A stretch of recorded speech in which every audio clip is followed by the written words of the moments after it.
उज्जैन महाकाल के 10 रहस्य ध्यान से सुनना, क्योंकि हर रहस्य पिछले से ज्यादा डरावना और दिव्य है।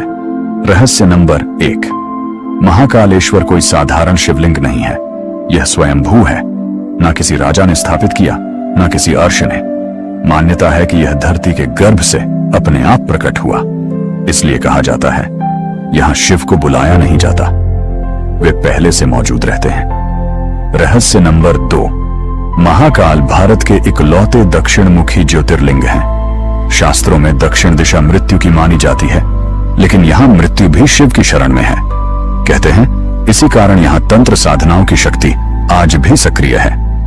रहस्य नंबर 3, उज्जैन को काल गणना का केंद्र माना गया है। प्राचीन समय में भारत का समय यहीं से तय होता था, क्योंकि यहां विराजते हैं काल के भी काल, महाकाल। यही वजह है कि इस शहर में समय तेज नहीं, गंभीर महसूस होता है।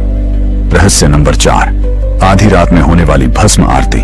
श्मशान की भस्म से शिव का श्रृंगार होता है, ताकि भक्त समझ सके जो जन्मा है वह नष्ट होगा, लेकिन जो नष्ट नहीं होता वह महाकाल है। रहस्य नंबर 5, महाकाल की रक्षा कोई सैनिक नहीं करते।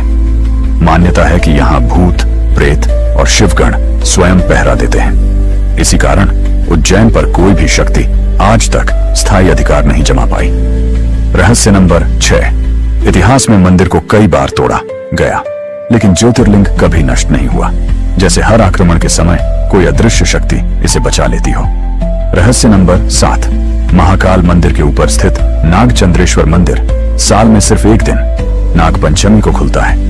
बाकी 394 दिन यह रहस्य बनकर बंद रहता है। रहस्य नंबर 8, जो भी गर्भगृह में जाता है वह एक अजीब कंपन और भारीपन महसूस करता है। वैज्ञानिक इसे नहीं समझ पाए, लेकिन भक्त कहते हैं वो महादेव की उपस्थिति है। रहस्य नंबर 9, उज्जैन को मोक्ष की सप्तपुरियों में रखा गया है। कहा जाता है कि यहां सच्चे मन से दर्शन करने वाला जन्म मरण के बंधन से मुक्त हो सकता है। रहस्य नंबर 10, और सबसे रहस्यमय बात, स्थानीय मान्यता है कि उज्जैन में किसी की भी मृत्यु महाकाल की अनुमति के बिना नहीं होती, क्योंकि जहां महाकाल विराजते हैं वहां मृत्यु भी सेवक होती है।